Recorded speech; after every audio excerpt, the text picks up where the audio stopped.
Dan lu gak usah heran ya kalau rupiah itu memang seharusnya memang by design itu bakal terus melemah. Karena negara kita zaman dulu udah digadaikan ke IMF. Akibatnya apa? Indonesia dibikin hobi impor barang-barang dari seluruh dunia. Lu mau makan kacang, lu mau makan tahu tempe, modalnya apa? Kacang kedelai. Kacang kedelai apa? Lu impor dari luar negeri. Pakai dolar bayar. Amerika Serikat kita impor 21 triliun lu tiap tahun.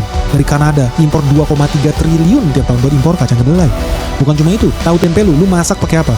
Gas LPG. Ibu-ibu mama di rumah tangga asal lu tahu ya. Gas LPG yang lu pakai buat masak itu kita impor dari Amerika Serikat. Berapa nilainya? 22 triliun rupiah loh setiap tahun dari Amerika. Belum lagi yang dari Uni Emirat Arab kita impor 4,3 triliun setiap tahun buat gas LPG yang lu pakai itu. Terus apalagi lu impor gandum. Lu kan suka makan roti biar dibilang keren. Lu seneng makan donat, lu seneng makan mie goreng and mie rebus, itu semua bahan bakunya tepung terigu. Tepung terigu bukan turun dari langit guys. Tepung terigu itu hasil gandum yang ditanam di Australia.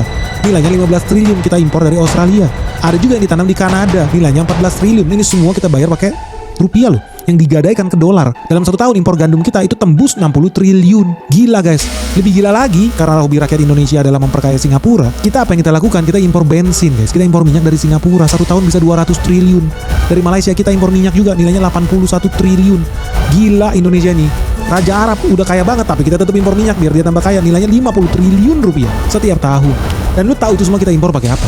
Itu pakai rupiah yang dijual ke dolar. Rupiah digadaikan datang dolar. Dolarnya dipakai buat impor bensin lu, impor gandum lu, terigu lu, kacang kedelai lu, tempe, tahu, bacem lu itu. Bayarnya pakai dolar, rupiah yang digadaikan. Belum lagi kita obrolin soal impor susu, impor daging sapi. Kita impor dari Selandia Baru, Australia. Gila Indonesia ini betul-betul dibodoh-bodohin.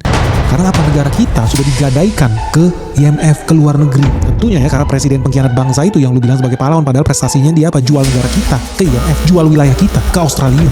That's the fact guys. Wajar aja kemudian rupiah menjadi menguat. Kenapa? Dia presiden hebat sekali, rupiah menguat sangat drastis di Arabia. Supaya apa? Petani kita mati, lebih murah impor barang. Karena rupiah lu jadi lebih powerful. So, buat apa lagi nanam beras? Buat apa lagi nanam kedelai? Buat apa lagi nanam gandum? Impor aja. Rupiah lu udah dibikin menguat supaya petani kita mati guys. Hari ini kita suasana pangan, apa yang terjadi? Mereka marah-marah.